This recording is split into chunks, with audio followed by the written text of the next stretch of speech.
और एक चीज का आप ध्यान रखिएगा कि कोई भी आपको फेक डॉक्यूमेंट किसी भी कंट्री में नहीं लगाना है। अगर आप सैलरीड हो तो आपको डॉक्यूमेंट पूरे सेम ही होते हैं, बट उसके अगर आप सेल्फ एम्प्लॉयड हैं और अगर आपका कोई बिजनेस है तो जरूरी नहीं है कि आपके पास जीएसटी रजिस्ट्रेशन हो तभी आपको वीजा जो है ग्रांट होता है।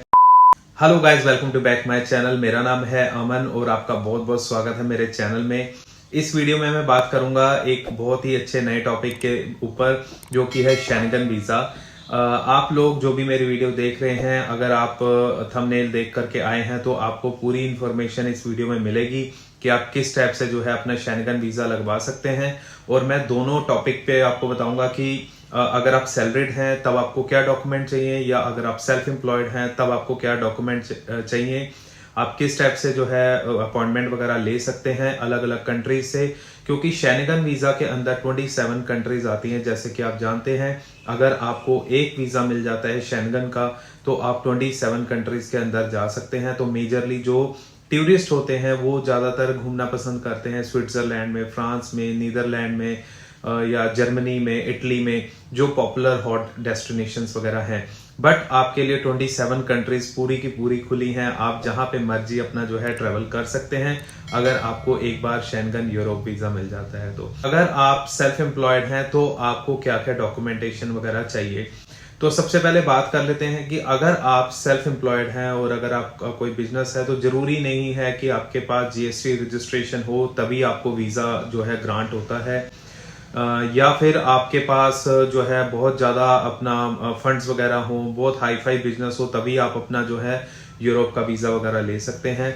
इसके लिए जो डॉक्यूमेंटेशन है बहुत अपना सिंपल बनाई गई है, लेकिन कुछ अपना जो है कह सकते हैं कि जो एप्लीकेंट हैं उनको प्रॉब्लम आती है डॉक्यूमेंटेशन के लिए, तो वो उसके लिए आप मेरे से अपना जो है कांटेक्ट कर सकते हैं। तो सबसे पहले मैं बात करूंगा जो सेल्फ एम्प्लॉयड हैं उनको क्या क्या डॉक्यूमेंट चाहिए। तो सबसे पहले तो डॉक्यूमेंट आपका चाहिए पासपोर्ट, जिसमें 6 महीने की आपकी वैलिडिटी जो है बची होनी चाहिए, और 2 आपके उसके अंदर ब्लैंक पेजेस वगैरह होने चाहिए। अगर आपने पहले कहीं ट्रेवल किया हुआ है और वो पासपोर्ट आपका एक्सपायर्ड है तो वो पासपोर्ट भी आपका साथ में लगता है। दोनों मैं आपको बता दूं कि आपका अगर पुराना पासपोर्ट है या नया पासपोर्ट है, दोनों पासपोर्ट आपके जमा होते हैं एम्बेसी के अंदर जब भी आप डॉक्यूमेंटेशन वगैरह देने जाते हैं उस टाइम पे। तो इसका जो प्रोसीजर है अपना, आपको डॉक्यूमेंटेशन पहले इकट्ठी करने होते हैं सारा। अगर आपका डॉक्यूमेंटेशन वगैरह ओके है उसके बाद आपको वीएफएस से एक अपॉइंटमेंट लेनी होती है। उस डेट पे आप जब अपॉइंटमेंट लेके आप जाते हो, वहीं पे आपके बायोमेट्रिक्स होते हैं, वहीं पे आपकी वीजा फीस कैश में जमा होती है, आप कार्ड से पेमेंट कर सकते हो, और आपको 10 से 15 दिन के अंदर अंदर जो है इसका रिजल्ट जो है आपको मिल जाता है। तो डॉक्यूमेंटेशन आगे शुरू करते हैं। डॉक्यूमेंटेशन में जो आपको चाहिए, जो आपका पासपोर्ट है वो 6 मंथ की वैलिडिटी के साथ होना चाहिए, और उसमें 2 ब्लैंक पेजेस वगैरह अवेलेबल होने चाहिए। अगर आप पहले ट्रेवल कर चुके हो और अगर आपके उसके अंदर वीजास वगैरह पहले लगे हुए और इतने नहीं है आपकी जगह उसमें कि आपके और वीजा वगैरह स्टैंपिंग हो सके, तो आपको पहले जो है वो रीन्यू कराना पड़ेगा। तो आगे की बात करते हैं। इसमें जो आपको डॉक्यूमेंटेशन चाहिए वो आपको ओल्ड पासपोर्ट अपना जमा कराना है, आपको नया पासपोर्ट जमा कराना है, और साथ में आपको लगाने हैं 6 महीने की आपकी सेविंग्स बैंक स्टेटमेंट, 6 महीने की आपकी करंट बैंक स्टेटमेंट। उसमें आपका जो बैलेंस है, अगर आप सोलो ट्रेवलर कर रहे हैं तो मैं सजेस्ट करूंगा कि मिनिमम 5 से 6 लाख रुपए आपका जो है उसमें बैलेंस होना चाहिए। चाहे आप इतना खर्चा नहीं कर रहे हैं लेकिन आपके मिनिमम बैलेंस जो है 5 से 6 लाख रुपए हो, मैं सजेशन करता हूँ। बट आने के लिए वीजा देखो, जिनके 3-4 लाख रुपए, 5 लाख रुपए पड़े हैं उनका वीजा भी आया है। तो मैं सजेशन ये करूंगा कि अगर आप फंड अरेंज कर सकते हो तो 5 से 6 लाख रुपए आपके ओल्ड होने चाहिए। ऐसा नहीं कि आपने एकदम से उसमें डलवा दिए फंड्स और आपने वीजा अप्लाई कर दिए, ऐसी गलती आप बिल्कुल भी मत कीजिएगा। आपको मेंटेन करना है जेन्युइनली तरीके से। आपको जो आपकी जो प्रोफाइल है आप उसको मेंटेन करके आगे आप अपना उसको चीजों को बना सकते हो, फाइलिंग को प्रॉपर तरीके से। जो करंट अकाउंट है, करंट अकाउंट में भी आपकी ट्रांजैक्शंस होनी चाहिए, और उसमें अगर आपका 1-2 लाख रुपए भी पड़ा हुआ है तब भी कोई दिक्कत वाली बात नहीं है। तो इसके बाद आगे बात करते हैं आपके अगले डॉक्यूमेंट की। तो अगला डॉक्यूमेंट आपका है आइटनरी। आपने जो जो कंट्री में जाना है, जैसे आपने फ्रांस जाना है या आपने जर्मनी जाना है घूमने, तो आपने वहां की आइटनरी पूरी बनानी है कि आपको 8 दिन के लिए जाना है, 10 दिन के लिए जाना है, 12 दिन के लिए जाना है, तो आपने डे वाइज आइटनरी बनानी है। अगर आप सेल्फ एम्प्लॉयड हो तो आपको अपना जो है आपके लेटर हेड के ऊपर एक कवरिंग लेटर बनाना है, जिसके अंदर आप सारी चीजें अपना लिखोगे कि आपने आपके बारे में आपका पासपोर्ट नंबर और पूरा जो है मैटर बना करके आपने कहाँ कहाँ पे स्टे करना है, होटल के नाम, उसकी ड्यूरेशन, आपके जो फंड्स हैं वो, आपके जो ट्रैवल हिस्ट्री है वो आप लिखोगे उसके अंदर, और सारी चीजें अपना ये अपने कवरिंग लेटर के ऊपर करके आपको, अगर आप प्रोप्राइटर की एक स्टैंप है वो लगा के सिग्नेचर करके प्रॉपर तरीके से आपको बना के देना है। एक प्रेजेंटेशन जो है ना, देखो जो प्रेजेंटेशन आप करोगे वो अच्छी होनी चाहिए, तभी आपका वीजा जो है ना पहली बार में अपना निकलता है। अगर आप प्रेजेंटेशन अच्छी करोगे तो अगर आपका लेटर हेड भी है तो लेटर हेड में ये रिकमेंड करूंगा कि आप कलर प्रिंट आउट आप उसका बॉन्ड पेपर पे निकलवाओ, और अपना प्रॉपर तरीके से उसका जो कंटेंट है वो भी अच्छा रिलायबल होना चाहिए आपकी प्रोफाइल के हिसाब से। और आप अपना उसके अंदर जॉब ड्यूटीज वगैरह भी अपना जो है वो लिख सकते हो बिजनेस के अंदर, कि आपका बिजनेस जो है वो किस चीज का है, वो भी आप सारा कुछ अपना लिख सकते हो। तो अगर आपके पास लेटर हेड का भी इशू है, अगर आपके पास लेटर हेड डिजाइन किया हुआ नहीं है, तब भी आप मेरे पास कांटेक्ट कर सकते हैं, तो उसमें भी मैं आपकी जो है हेल्प कर दूंगा कि किस टाइप का आपका जो है लेटर हेड होना चाहिए। अगली बात करते हैं, इसमें आपको ट्रैवल इंश्योरेंस बहुत मैंडेटरी है। तो ट्रैवल इंश्योरेंस जो है वो 30,000 यूरो की कहते हैं, तो मिनिमम जो स्टार्ट होती है वो $50,000 से होती है। तो आप $50,000 की आप करा सकते हो, लेकिन मैं रिकमेंड ये करूंगा कि आप ज्यादा वाला पैकेज लो। जैसे आप टाटा AIG की इंश्योरेंस देखते हो तो उसमें 800-900 रुपए की ट्रैवल इंश्योरेंस होती है $50,000 की। अगर आप इसी को स्विच कर लेते हो $5 लाख के अंदर, तो आपका मात्र 1300-1400 रुपए जाएगा। तो भगवान ना करे बाहर जाके अगर कोई मिस हैपनिंग होती है, कोई तबीयत खराब हो जाती है, आपको मेडिकल इंश्योरेंस कुछ यूज करनी है, तो आपके पास इतनी लिमिट होनी चाहिए। अगर आप बाहर किसी डॉक्टर के पास भी जाते हो तो $100 या $200 चार्ज कर लेते हैं, तो इससे अच्छा ये है कि आप 300-400-500 रुपए एक्स्ट्रा देके आपकी जो सम एश्योर्ड है वो ज्यादा वाला लेके जाओ, तो वो भी आपको जो है बेनिफिट करेगा। मेरा रिकमेंडेशन ये है, बाकी आप अपने हिसाब से अपना जो है ट्रैवल इंश्योरेंस वगैरह लगा सकते हो। इसके बाद मैं बात करूं तो आपको जो है होटल बुकिंग्स वगैरह के अपना वाउचर चाहिए, जो भी आप जहां पे स्टे कर रहे हो। और आपको मैं बता दूं कि ऐसा किसी भी एम्बेसी में नहीं लिखा हुआ है कि आप 5 स्टार होटल अपना बुक करोगे तभी आपका वीजा हम ग्रांट करेंगे, या अगर आप सस्ता होटल करोगे या हॉस्टल करोगे तो आपका वीजा हम नहीं ग्रांट करेंगे। ऐसा कोई भी दिक्कत वाली बात नहीं है।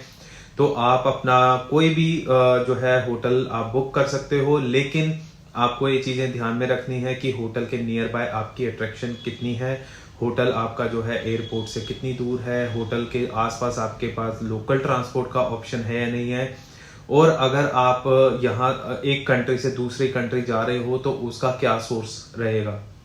तो सपोज करो कि आप जो है पहले फ्रांस जा रहे हो, फ्रांस के बाद आप जर्मनी जा रहे हो, तो जर्मनी आप कैसे जाओगे, तो वो भी आप उनको बताओगे कि आप बाय फ्लाइट जाओगे या बाय आप EU रेल के थ्रू आप वहां पे ट्रेवल करोगे। तो आप लेके जाना चाहो तो EU ग्लोबल पास आता है, वो भी आप लेके जा सकते हो। उसकी भी डिटेल मैं आपको एक सेपरेट वीडियो में बताऊंगा, वो भी बहुत ज्यादा बेनिफिशियल है। अगर आप पूरा यूरोप एक्सप्लोर करना चाहते हो तो EU ग्लोबल पास आप जरूर लेके जाना, क्योंकि जब भी मैं अपना पीछे यूरोप टूर पे मैं गया था तो मैं EU ग्लोबल पास लेके गया था, और मेरे लिए वो बहुत बेनिफिशियल निकला, और मैंने काफी सारा पैसे उसमें सेव किए हैं।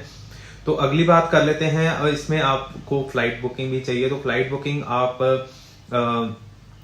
जो है पेड भी लगा सकते हो और डमी भी लगा सकते हो, it's totally up to you. अगर आपके पास कोई ऐसी फ्लाइट मिल जाती है जो कि फ्री कैंसिलेशन में है, या आप डेट चेंज कर सकते हो उसकी, या आप उसको मॉडिफाई कर सकते हो, तो आप अपना जो है कंफर्म फ्लाइट टिकट्स भी लगा सकते हो। अदरवाइज आप डमी टिकट के ऊपर भी वीजा अप्लाई कर सकते हो। तो गाइज ये वाले जो डॉक्यूमेंट हैं, ये सारे डॉक्यूमेंट हैं आपके सेल्फ एम्प्लॉयड के। इसके साथ में आपको कोई भी आधार कार्ड नहीं देना है, कोई भी आपको पैन कार्ड नहीं देना है, लेकिन आपको एक वीजा फॉर्म भरना पड़ेगा। एक वीजा फॉर्म आता है, जो भी आप कंट्री का करते हैं, स्विट्जरलैंड का करेंगे तो स्विट्जरलैंड का है, फ्रांस का करेंगे तो फ्रांस में है, तो वो फॉर्म फिलअप करना है। साथ में आपको 2 फोटोग्राफ्स वगैरह जो है आपको लेके जानी है, वो मैट के पेपर पे होती हैं। और वो जो आप फोटोग्राफ आप क्लिक कराते हैं तो उसके अंदर कोई भी चीज एडिटिंग नहीं चलती है, व्हाइट बैकग्राउंड के ऊपर आपको देना है। कोई भी उसमें आप फिल्टर यूज नहीं करेंगे, कोई भी आप फिनिशिंग नहीं करवाएंगे, एज इट इज जो आपकी फोटो है वही आप दे देंगे। तो एक ये भी रीजन होता है, अगर जिनका रिजेक्शन हो जाता है तो छोटे छोटे रीजंस वगैरह होते हैं जिसकी वजह से जो है फाइल रिजेक्ट हो जाती है। तो सारी चीजों को आपको जो है ना कंसीडर करके चलना है कि आप जो फाइलिंग वगैरह कर रहे हो प्रॉपर तरीके से आपकी फाइलिंग होनी चाहिए। तो गाइज इसके बारे में मैं आपको और डिटेल वगैरह में बता दूं कि आप जो भी अपना ट्रैवल प्लान बनाएंगे तो वो आपका जो है फ्लाइट के हिसाब से और आपके जो होटल के हिसाब से बिल्कुल मैच होना चाहिए। फॉर एग्जाम्पल मैं आपको बता दूं कि आज अपना जैसे 20 दिसंबर है और आपकी जो फ्लाइट है, सपोज करो आप 1 जनवरी को जा रहे हो, लेकिन आपका बीच में ले ओवर है और आपकी जो फ्लाइट है 2 जनवरी को वहां पे होगी, तो आपका जो होटल की बुकिंग है वो 2 जनवरी से स्टार्ट होनी चाहिए, ना कि 1 जनवरी से। तो 2 जनवरी का भी आपको टाइम ये देखना है कि अगर आपकी फ्लाइट सुबह 10 बजे या सुबह 7 बजे पहुंच रही है और आपका चेक इन टाइम है आपका 3 बजे का या 2 बजे का, तो आपको 1 जनवरी की भी बुकिंग करानी पड़ेगी, क्योंकि अगर आप होटल जाओगे तो 5-6 घंटे पहले बाहर तो आप वेट नहीं करोगे वेटिंग एरिया में। तो ये सारी कैलकुलेशन जो है आपको लेकर के चलनी पड़ेगी। और आपको जब आपको रिटर्न आना है तो रिटर्न में भी आपको ये देखना पड़ेगा कि जब आप रिटर्न की फ्लाइट है आपकी, जैसे आपका सपोज करो कि आपकी रात की फ्लाइट है और आपको उसी दिन में आपको चेकआउट करना है, तब भी आपको जो है दिक्कत आएगी। तो ये जो कैलकुलेशन है आपकी होटल के और आपकी फ्लाइट के साथ में मैच होनी। जैसे सपोज करो आपने 2 जनवरी को चेक इन किया है फ्रांस के अंदर और आपने 7 तारीख को ट्रेवल करना है जर्मनी में, तो आपको 2 तारीख से लेके 7 तारीख तक की जो फ्रांस की अपना जो है होटल बुकिंग दिखानी है, उसके बाद आपको जर्मनी की दिखानी है। तो ये कैलकुलेशन करके आप प्रॉपर जो है प्लान बनाओगे। आपको वहां पे क्या क्या घूमना है, कौन कौन सी साइट सीन वगैरह कवर अप करने हैं, वो सारी आप चीजें जो है अपने कवरिंग लेटर पे लिखोगे। और हम बात करते हैं अगर आप सैलरीड हो तो। अगर आप सैलरीड हो तो आपको डॉक्यूमेंट पूरे सेम ही होते हैं, बट उसके अंदर आपकी जो है करंट अकाउंट स्टेटमेंट नहीं लगती है। आपका वीजा एप्लीकेशन फॉर्म लगेगा, आपकी 2 फोटोज लगेंगी, 6 महीने की आपकी बैंक स्टेटमेंट लगेगी, और अगर आपके पास सैलरी स्लिप है तो आपको जो है सैलरी स्लिप लगानी पड़ेगी। इस 3 महीने की आप सैलरी स्लिप लगा सकते हो। और अगर आपको कंपनी से फॉर्म 16 मिलता है तो आपको 3 साल का फॉर्म 16 भी लगाना है। अगर आप सेल्फ एम्प्लॉयड हो तो आपको 3 साल की ITR भी लगानी है आपके शेंगन वीजा फॉर्म के साथ में। तो ये आपका इनकम सोर्स हो गया। और अगर आप सैलरीड हैं तो आपको GST वगैरह देने की जरूरत नहीं, क्योंकि आप सैलरीड हो तो सैलरीड पर्सन के पास तो मतलब ही नहीं है होने का, या उद्यम आधार या MSME वगैरह ऐसा कुछ नहीं लगाना है। आपको सिर्फ 6 महीने की बैंक स्टेटमेंट लगानी है और साथ में आपको 3 महीने की अपनी पे स्लिप लगानी है। अगर आपके पास कंपनी फॉर्म 16 देती है तो फॉर्म 16 के आप 3 साल की फॉर्म 16 के आप जो है कॉपी लगा सकते हो। तो या अगर आपके पास फॉर्म 16 नहीं है तो ITR 1 जो है वो सैलरीड पर्सन के लिए होती है। अगर आपने ITR 1 फिलअप वगैरह करवाई हुई है तो वो भी आप जो है सैलरीड पर्सन के लिए आप लगा सकते हो।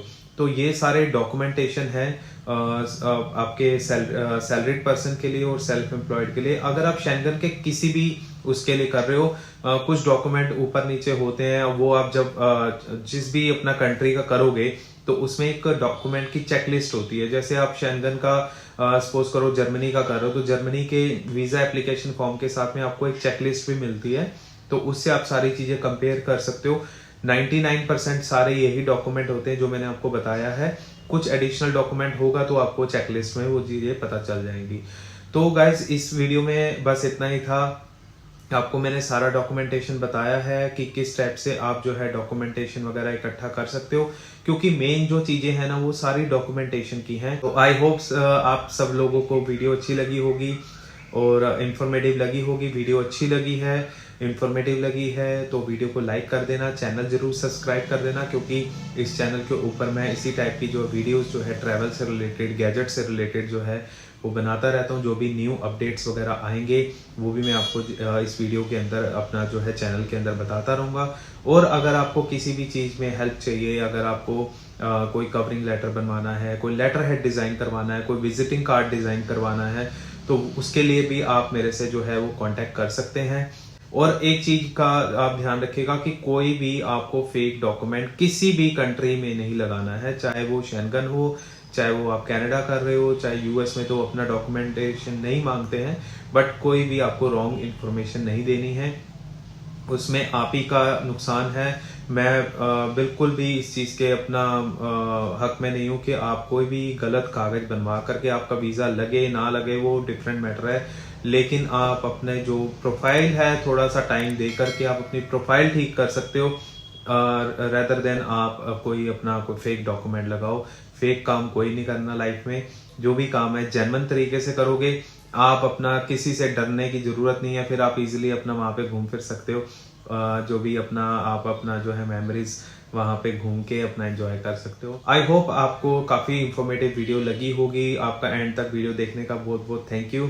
Thank you so much for your love and your support.